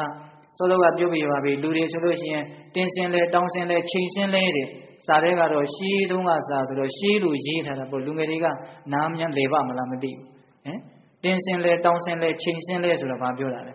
ဟင်အလေးခိုးတာတို့ဟုတ်လားချိန်ဝင်ခိုးတာတို့ကင်ထားပါတော့စကားတွေကဘေးရောက်ကုန်ပြီဟုတ်လားနော်အဲ့ဒါလိုမျိုးမှားမှားယွင်းယွင်းရှာဖွေခြင်းဖြင့်ခန္ဓာကိုယ်ကိုမပြုစုမလုပ်ကြွေးရဘူးလို့ဆိုလိုတာဟုတ်ရဲ့လား6ပါးရှိသွားပြီနော်နောက်ဆုံးတစ်ပါးဥဒ္ဓနာဝတ္တောတတိမတောသူစီကမ္မတနေတ္တမကာရိနောနေညတတဓမ္မဇီဝိနောအပ္ပမထတယတောဘိဝတ္တိအပ္ပမထတသူကတော့အကုန်လုံးရဲ့အချုပ်ဖြစ်သွားတယ်အပ္ပမထတအပ္ပမာဒတရားနဲ့ပြည့်စုံတော်အပ္ပမာဒဆိုတာတတိကိုပြောတာနှစ်ခါထပ်ဟောတယ်လို့တောင်တွေးလို့ရတယ်စောတော်တုန်းကလည်းတတိပါသွားပြီနော်ဥဒ္ဓနာဝတ္တောတတိမတော်လို့မပြောဘူးလားအခုအပ္ပမထတလို့ထပ်ပြီးတော့ပြောပြန်ပြီအဲ့တော့ဦးဇင်းဒါကစဉ်းစားမိတာလေအဲ့ဒီအဖွင့်တွေကိုဦးဇင်းလှမ်းပြီးတော့စာအုပ်တွေရှားကြည့်ပါလေဘယ်စကားလုံးကဘာပြောတာလဲဆိုတာလေးကိုနော်အဲ့ဒီမှာဦးဇင်းတို့စဉ်းစားလို့ရတာကတတိဆိုတာတဲ့အပ္ပမာဒကပိုးနေကျယ်မယ်လို့ထင်တယ်နော်တတိဆိုတာကတတိရှိတာအပ္ပမာဒကြတော့တတိရှိတယ်ဆိုတာတော့တင်မကတော့ဘူးကုသိုလ်တွေကိုမမေ့ဘူးဆိုတာတွေပါသူကပါလာတယ်အပ္ပမာဒရဲ့နေကအင်မတန်ကျယ်တာဟုတ်လားအဲ့ဒီလိုအပ္ပမာဒကောင်းမှုတွေကိုမမေ့ဘူးတတိရှိမယ်အမြဲတမ်းကိုယ့်ကိုယ်ကိုကောင်းဖို့အတွက်အမှတ်ရနေတယ်အဲ့ဒီအပ္ပမာဒတရားလက်ကင်ထားနိုင်မယ်ဆိုရင်တနည်းအားဖြင့်လည်းပဲစောစောကပြောခဲ့တဲ့ကောင်းမြတ်တဲ့တရားတွေကိုမမေ့မလျော့ဖော်ဆောင်နိုင်တဲ့အကောင့်ထဲဖော်နိုင်တဲ့ကျင့်သုံးနိုင်မယ်ဆိုရင်နော်ဒါနံပါတ်9မြောက်အင်္ဂါရက်ပေါ့အဲ့ဒါဆိုလို့ရှိရင်ယတောအဘိဝတ္တိစီရင်ဥစ္စာအချမ်းရအကျော်စောနောက်ဆုံးမဉ္ဇဉ်ပူဉ္ဇဉ်ထိမရနိုင်နေဘူးလားရနိုင်နေအဘိဝတ္တိကောင်းမြတ်တာတွေနဲ့ကြီးပွားကြလိမ့်မယ်ချမ်းသာကြလိမ့်မယ်တဲ့ကြီးပွားချမ်းသာကြောင်းတရားဘယ်နှပါး9ပါးအခုဦးဇင်းတို့ကတရားကပြောလိုက်တာတဏှာယီနိဗ္ဗာန်ရှိသွားပြီအဲ့တော့နောက်ပိုင်းပြောမှာကဘာလဲဆိုတော့ပိဋကတို့ကိုပြင်းလည်းမပြင်းစေချင်ဘူးဦးဇင်းကနောက်ပိုင်းပြောမှာကဒီဂါထာကိုဘာကြောင့်မြတ်စွာဘုရားဟောရတယ်လဲဆိုတာလေးကိုပြောမှာဟုတ်လားအဲ့တော့နည်းနည်းဝိထုကြောင့်တော့သူကဆန်တယ်ဒါပေမဲ့စိတ်ဝင်စားစရာကောင်းတယ်လူတယောက်ဟာကိုဘလောက်ထိမ့်သိမ့်နိုင်တယ်လေအံ့ဩစရာကောင်းတဲ့လူတယောက်အကြောင်းပြောမှာပါနော်အဲ့ဒီလိုအံ့ဩစရာကောင်းတဲ့လူတယောက်အကြောင်းကိုဘာကြောင့်ပြောရတယ်လဲဆိုတော့အတုယူစေခြင်းနဲ့စိတ်နဲ့ပြောမှာပေါ့နော်လူငယ်တွေအတွက်ပေါ့အဓိကအင်မတန်ထိမ့်သိမ့်နိုင်တဲ့လူပဲအဲ့ဒီလူကဘယ်သူလဲဆိုတော့ဘုရားတော်မြတ်စွာဘုရားဝေလုံအကြောင်းတိုင်းမှာသတင်းသုံးတော်မူခြင်းခံကာလရာဇဂုမြို့တဲ့တတိအမျိုးတစ်မျိုးမှာအင်မတန်ကူးဆက်လွယ်တဲ့ယောဂတစ်ခုဆွဲကပ်တယ်စာထဲကတော့ယင်းအနာလို့ရေးထားတယ်အဲ့ဒီယင်းအနာကအိမ်ချံပေါက်ကိုဖောက်ပြီးတော့ထွက်ပြေးမှလွတ်တယ်လို့ဆိုတယ်ဆိုလိုတာကတိရင်တောက်လျှောက်ကိုပြေးတယ်လို့ပြောလို့သလားတော့မသိဘူးဒီကနေ့ခေတ်တော့အဲ့လိုလည်းမရှိပါဘူးဒါစာထဲမှာရေးထားတာတွေကိုဦးဇင်းတို့ပြောပြတာပိဋကတို့လည်းစဉ်းစားတတ်ဖို့နော်ယင်းအနာတဲ့အဲ့ဒါဆွဲတယ်အဲ့တော့မိဘတွေကတို့တော့သေတော့မှသူတို့ယောဂဆွဲပြီးပြီအဲ့ဒါကိုသိတော့သူတို့ရဲ့တူရီတော်သားလေးကိုမှားတယ်ငါသားမင်းအိမ်ချံဆက်ကိုဖောက်ပြီးတော့အိမ်နံရံကိုဖောက်ပြီးတော့ထွက်ပြေးတော့ဘယ်နာမှာဒုပိုင်တဲ့ဂရီ40ကိုမြုပ်ထားတာအဲ့ဒါဒီယောဂကတ်ကြီးငြိမ့်ပြီဆိုတော့မှငါသားပြန်လာပြီးတော့အဲ့ဒါကိုတူးဖော်ပြီးတော့အသက်မွေးဝမ်းကြောင်းမှုပြုပါလေလို့မှားတော့သားဖြစ်တဲ့လူကဟုတ်ပြီဆိုပြီးတော့မသေးသေးသောအမေအဖေကိုပြစ်ပြီးတော့ပြေးတာဗျအဲ့ဒါအမေအဖေတွေအမျိုးတွေအကုန်သေးတယ်အဲ့ဒီကလေးတယောက်ပဲလွတ်တယ်အဲ့ဒါနဲ့သူတနေ့တည်းရေးရောက်ပြီးတော့ဒီလိုနဲ့သူပြန်မလာဘူးနှစ်တွေတော်တော်ကြာသွားတယ်အဲ့ဒီမှာနောက်သူတော်တော်လေးအရွယ်ရောက်လာပြီဆိုတော့ဘုစိတ်မွေးတွေပတိုင်းမွေးတွေနဲ့သူပြန်ရောက်လာတယ် ပြန်ရောက်လာတော့သူ့ကိုအရက်ကဘယ်သူမှမမှတ်မိတော့အဲ့လိုမမှတ်မိတော့အဲ့ဒီကလေးအဲ့ဒီလူလင်ကဉာဏ်ရှိတယ်ထိမ့်သိမ့်နိုင်စွမ်းရှိတယ်ဘာစဉ်းစားလဲဆိုတော့ငါတဲ့ဒီအချိန်မှာကလေးလေးတဲ့တော့ပစ္စည်းတွေကိုတူးဖော်ပြီးတော့ဆွဲမယ်သုံးဆွဲမယ်ဆိုလို့ရှိဒီကောင်ဘယ်ကနေခိုးလာတယ်လဲတိုက်လာတယ်လဲငါ့ကိုဘယ်သူမှယုံကြည်မှာမဟုတ်ဘူးငါဘက်ကထောက်ခံမဲ့လူလဲငါတယောက်မှအခုမရှိတော့ဘူးတက်သေးတယ်အဲ့ဒီတော့ငါနဲ့ဒီပစ္စည်းတွေပဲရှိတာအဲ့တော့ဒီအချိန်မှာငါထုတ်ယူသုံးဆွဲမယ်ဆိုရင်ငါအကြီးအကျယ်ဒုက္ခရောက်လိမ့်မယ်သူသိတယ်နော်သူထုတ်ယူမသုံးဆွဲဘူးအဲ့ဒါနဲ့ဘာလုပ်လဲဆိုတော့အောင်အေးနိုင်တယ်စောင့်စည်းနိုင်တယ်ဂရီလေးတွေတော့ပစ္စည်းရှိနေတယ်နော်အဲ့ဒါသူဘာလုပ်လဲဆိုတော့အလုတ်လိုက်ရှာတယ်ကျွန်တော်ဘာလို့မင်းရမလဲပေါ့အဲ့တော့ရက်ကဝိုင်းပြီးတော့ပေးတယ်မင်းခုမှရောက်လာတယ်ကွာကဲအဲ့လိုဆိုလို့ရှိရင်မင်းရစော်လို့ကွာမင်းကိုတို့လာကဝိုင်းပေးမယ်ရစော်ဆိုတာကဥစဉ်ကနားလည်အောင်ပြောလိုက်တာပါစာထဲမှာပါတာကတော့အိယာထားခြင်းရောက်ပါပြီထားကြပါဆွနေပါလိချက်ကြပါ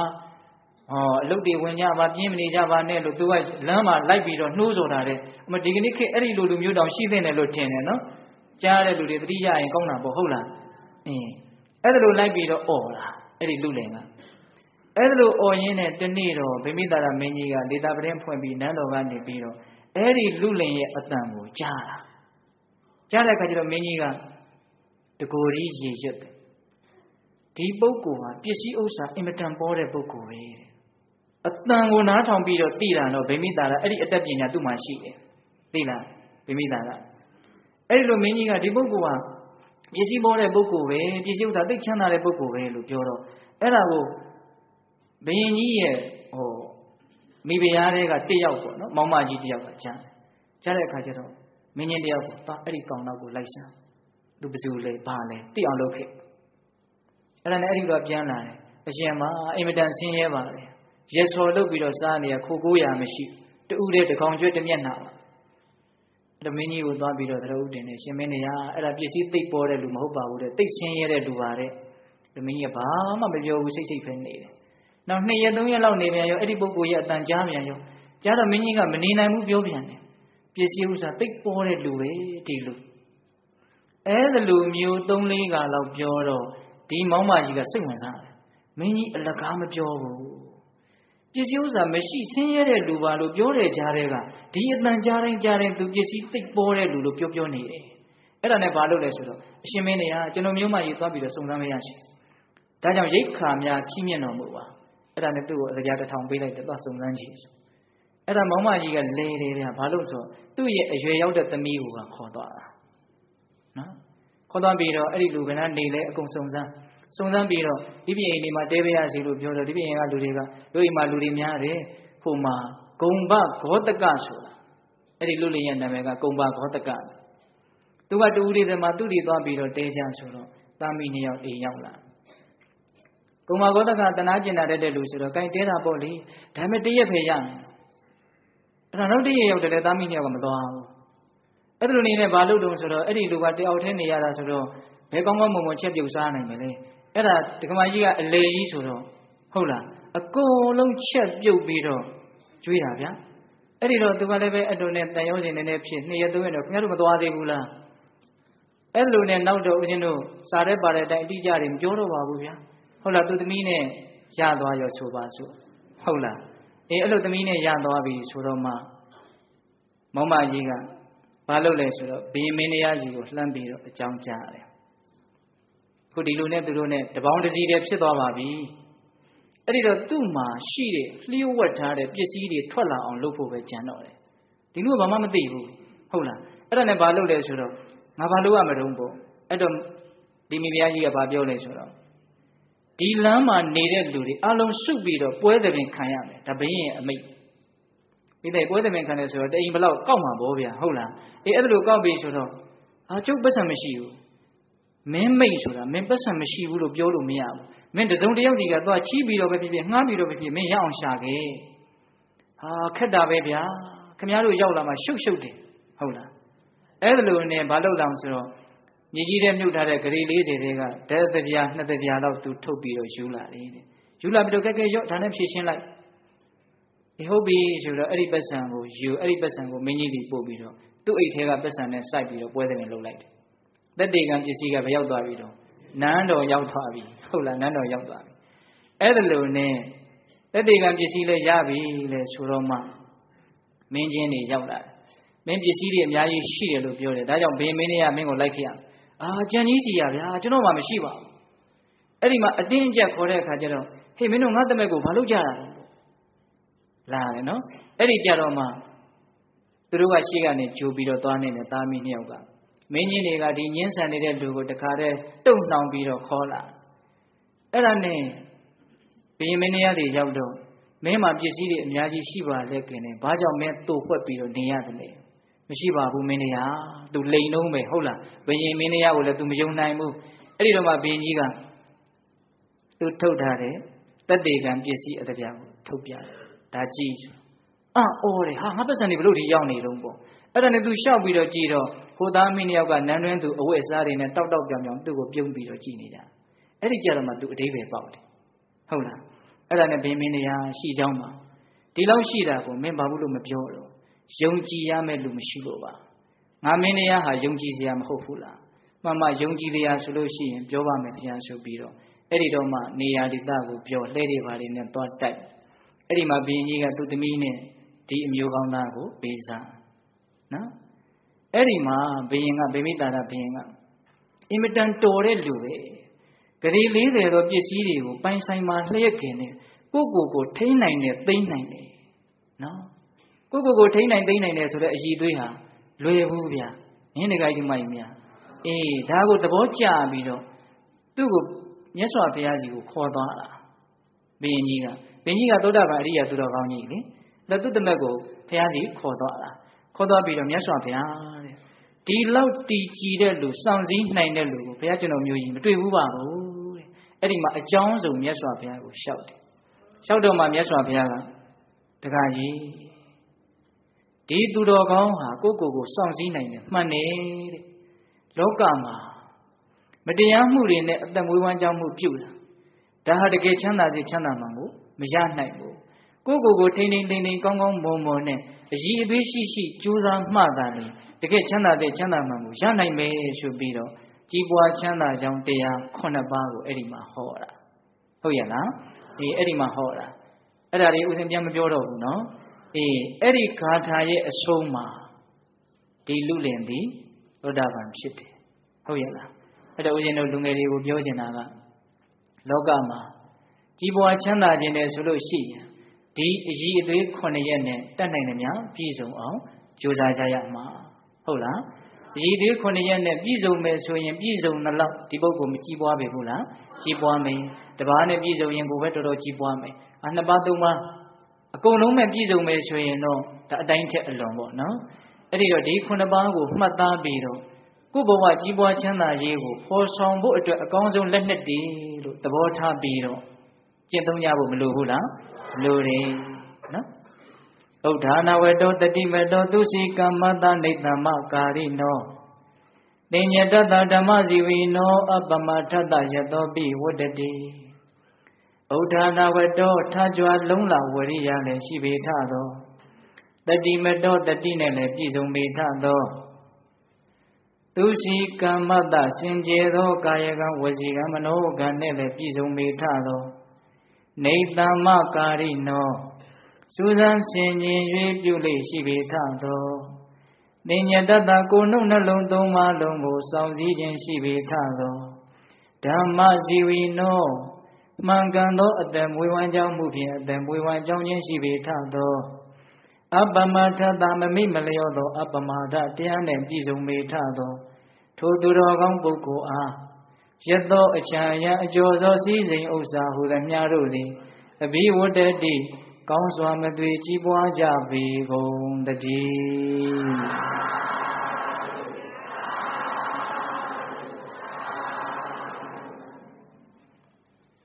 ဒါဦးဇင်းတို့ကြီးပွားချမ်းသာကြောင်းတရား9ပါးကိုလည်းပြောပြပါပြီကြီးပွားချမ်းသာကြောင်းတရား9ပါးကိုဘာကိုအကြောင်းပြုပြီးတော့ဟောတယ်ဆိုတာကိုလည်းအကျဉ်းချုပ်ပြောပြပါပြီဒါကြောင့်ဘေးသက်ပေါင်းသူတော်ကောင်းတို့သည်ထာကြွလုံးလဝရိယတရားနဲ့ပြည့်စုံအောင်ကြိုးစားနိုင်ကြပါစေတတိတရားစုံအောင်ကြိုးစားနိုင်ကြပါစေမိမိရဲ့ကာယကံဝစီကံမနောကံဆိုတဲ့ကံ3ပါးကိုတန့်ရှင်းစင်ကြယ်အောင် ကြိုးစားနိုင်ကြပါစေလှုပ်တစ်ခုလှုပ်တော့မယ်ပြောတစ်ခုပြောတော့မယ်ဆိုလို့ရှိရင်စဉ်းစားဆင်ခြင်ပြီးတော့လှုပ်နိုင်ပါစေပြောနိုင်ပါစေနောက်ပြီးတော့ကိုယ်နှုတ်နှလုံးသုံးပါးလုံးကိုစောင့်စည်းနိုင်ပါစေအလိုမလိုက်ရဘူးဆိုတော့ပေါ့နော်ပြီးတော့ပါတော့ဓမ္မဇီဝိနောအသက်မွေးဝမ်းကြောင်းမှုလည်းပဲမှန်ကန်ပါစေစင်ကြယ်ပါစေနောက်ဆုံးအချုပ်ကတော့အပ္ပမာဒဟုတ်ရလားဘာတော့အပ္ပမာဒနော်အပ္ပမာဒတရားကတော့အပြည့်ဝဆုံးနဲ့အကြီးကျယ်ဆုံးတရားပါပဲဟုတ်ရလားဒါကြောင့်အပ္ပမာဒတရားလက်ကင်ထားပြီးတော့မိမိတို့ရဲ့ကြီးပွားခြင်းချမ်းသာခြင်းတရားတွေကိုစစ်မှန်တဲ့နီလန်းနဲ့ရှာဖွေနိုင်ကြပါစေလို့ဦးဇင်းတို့ဆန္ဒပြုပြီးတော့မေတ္တာပို့ပြီးတော့ဒီကနေ့ညကြီးပွားချမ်းသာကြောင်းတရား9ပါးဆိုတာကိုဆုံးသတ်ကြရအောင်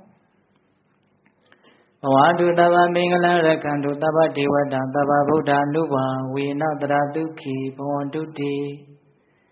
ဘဝတုတဗ္ဗမင်္ဂလရက္ခန္တုတဗ္ဗဒေဝတာတဗ္ဗဓမ္မာ ानु ဘာဝေနတရာတုခိဘဝန္တုတိဘဝတုတဗ္ဗမင်္ဂလရက္ခန္တုတဗ္ဗဒေဝတာတဗ္ဗသံဃာ ानु ဘာဝေနတရာတုခိဘဝန္တုတိတေတုမာကတေတယနာပိသပေါင်းတော်ကောင်းတို့သာသာအလုံးသောတတ္တဝါအနန္တတို့အားသဗ္ဗမင်္ဂလာလောကီလောကုတ္တရာကောင်းဆိုသမျှမင်္ဂလာဝဝတိဘဝတုကောင်းစွာမသွေဖြစ်တော်မူကြပါစေတည်းသဗ္ဗဒေဝတာမိမိတို့ခန္ဓာကိုယ်မှာစောင့်ကြနေကြကုန်သောနတ်